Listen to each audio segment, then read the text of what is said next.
In the world of technology, every so often, something comes along that makes people stop, stare, and question everything they thought they knew.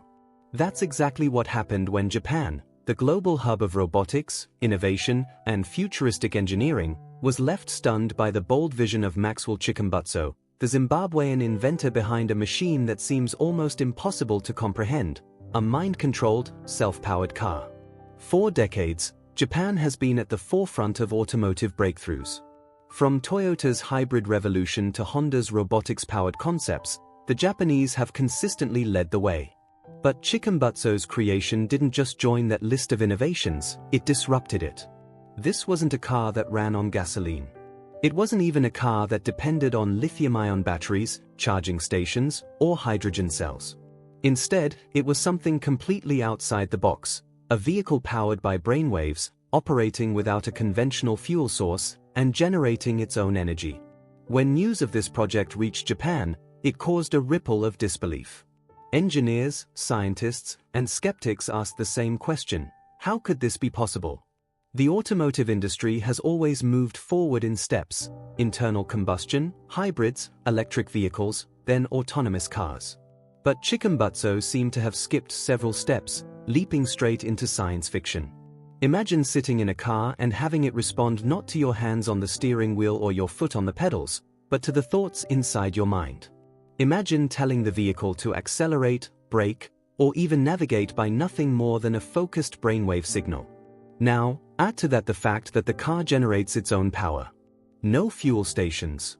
No charging ports. No waiting for hours to recharge. The car sustains itself, running independently in a way that defies the traditional rules of physics and engineering. For Japanese scientists, this was not just an invention, it was a paradigm shift. Japan has always prided itself on precision, order, and discipline in engineering. But Chikumbutso's car broke those boundaries. At first, experts labeled it impossible, perhaps even a hoax. Yet as demonstrations rolled out and videos surfaced showing the car moving, accelerating, and functioning without external power, the narrative began to change. The secret lies in Chikumbutso's integration of three radical technologies: self-sustaining power generation, advanced neural interfaces, and artificial intelligence that translates thought into motion. The power system doesn't rely on the grid. It produces its own energy, almost as if it's drawing power from the air around it. This baffled engineers who are used to measuring efficiency in percentages. How could something operate continuously without depletion? It challenged the very foundations of energy science. Then came the brainwave interface.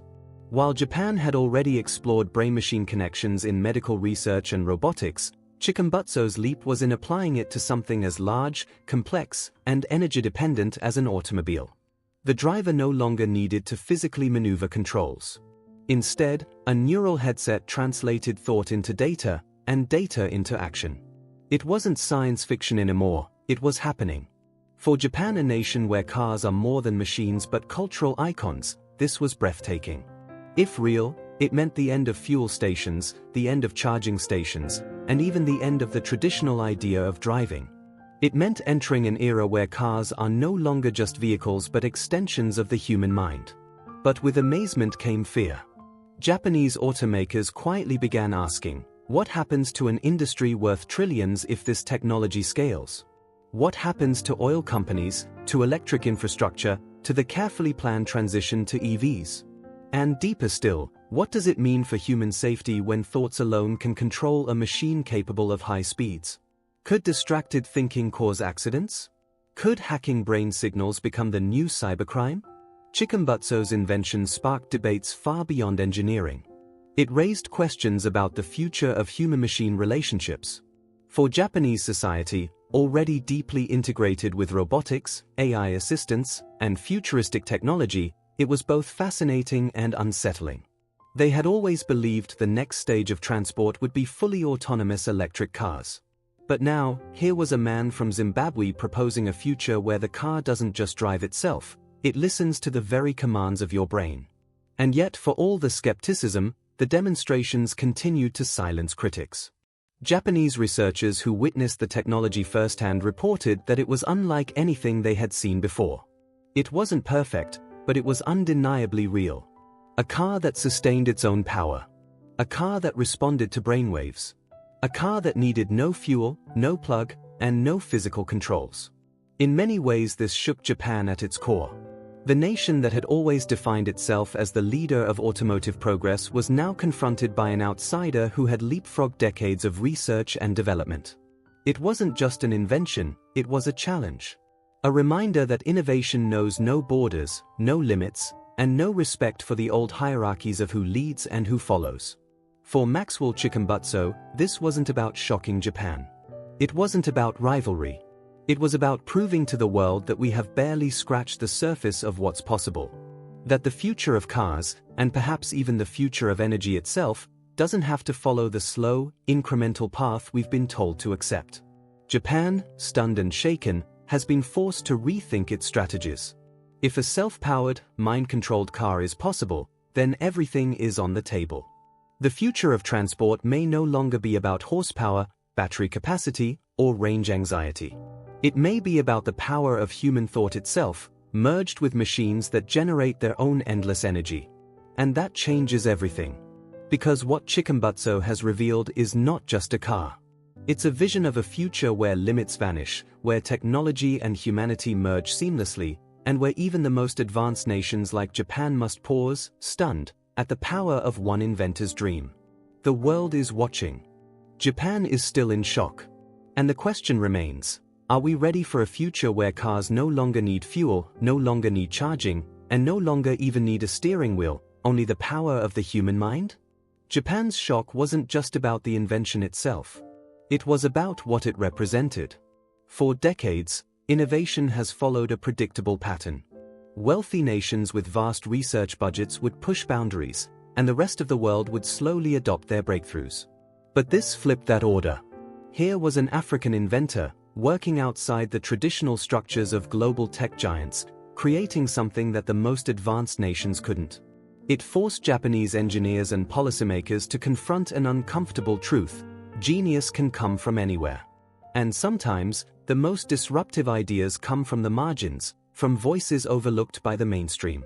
Behind closed doors in Tokyo, industry insiders debated furiously. Was this a threat? Or was it an opportunity? Should Japan attempt to partner with Chikumbutso, or should they try to disprove him and protect their own legacy of innovation? But the people of Japan, the everyday citizens who saw the car, were fascinated. Videos circulated online showing the vehicle moving smoothly. Its lights glowing, with no exhaust fumes and no charging cables. Headlines called it a miracle, while skeptics accused it of being staged. Yet curiosity only grew stronger. Could this really be the breakthrough that changes transportation forever? To understand why Japan was so stunned, you need to consider its history. The Japanese automotive industry is built on perfectionism. Companies like Toyota, Nissan, and Honda revolutionized global mobility. They didn't just make cars, they made cars reliable, efficient, and long-lasting. The Toyota Prius, for example, reshaped how the world viewed hybrids. The Nissan Leaf was one of the first mass-market electric cars. Japan has always prided itself on being ahead of the curve. But Chikumbutso's car wasn't just ahead of the curve, it bent the curve into a whole new dimension. It seemed to skip over the slow, careful progression of technology and arrive at something beyond electric, beyond autonomous, beyond sustainable. For Japanese scientists, this was humbling.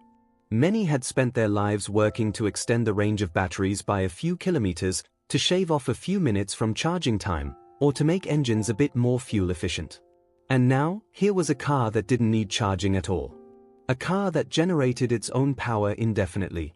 A car that didn't measure range in miles or kilometers, but in possibilities. But how does it actually work? While Chikumbutso hasn't revealed every detail of his technology, what we know is astonishing. His invention integrates a self-sustaining generator that doesn't require traditional fuel input. Paired with advanced AI and a neural headset, it creates a closed loop where the driver's thoughts direct the car, while the car's system powers itself continuously. It's like combining renewable energy, artificial intelligence, and neuroscience into a single machine. When Japanese engineers tried to analyze it, they struggled. Conventional equations didn't add up. Energy, by the rules of physics, has to come from somewhere. Yet here was a system that seemed to produce energy endlessly. Some called it impossible. Others whispered about a new form of quantum energy extraction. But regardless of how, the fact was undeniable: the car worked. Imagine the implications. No need for oil. No dependence on charging infrastructure. No pollution from engines or power plants.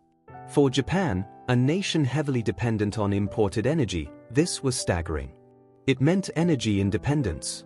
It meant freedom from fuel imports and global price fluctuations. It meant a revolution that could ripple across every corner of society.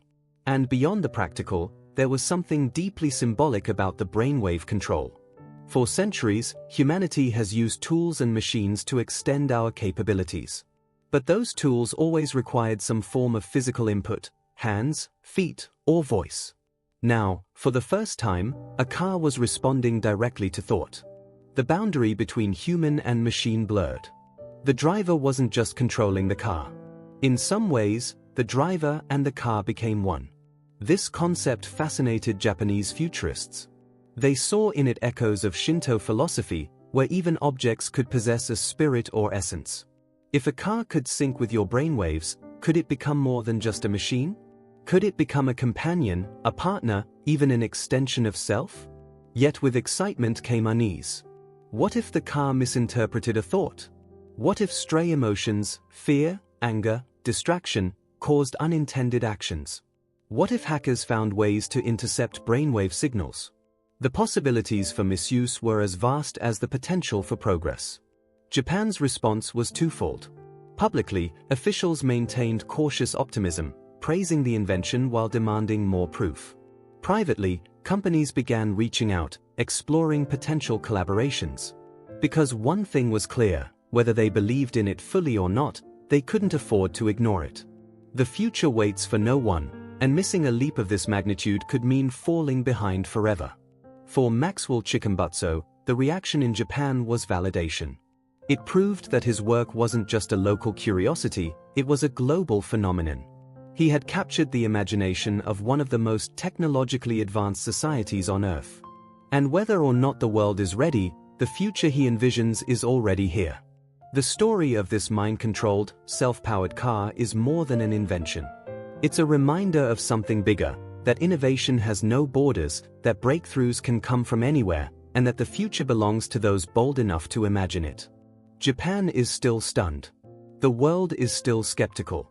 But one thing is certain: after this, the way we think about cars, energy, and human potential will never be the same again. And so, as Japan processes the shock of what it has witnessed, one truth becomes clear: the future is no longer a distant horizon, it has already arrived. Maxwell Chikumbutso's mind-controlled, self-powered car has shattered the limits of imagination and forced the world to rethink what's possible.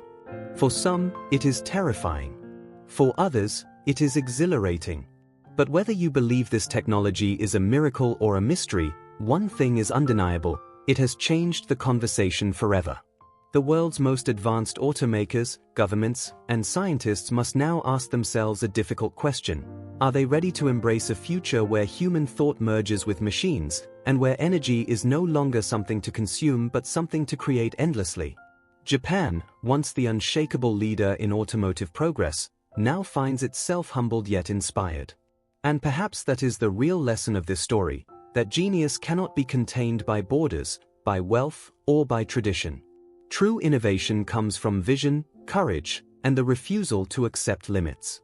Chikumbutso's car may be the spark of a new era. An era where cars are no longer driven, no longer fueled, no longer bound by old rules. An era where humanity steps into a future once thought to exist only in science fiction. So the question is no longer whether this invention is real. The question is, are we ready for the revolution it brings? Because Japan may be stunned today, but tomorrow, the entire world will have to decide.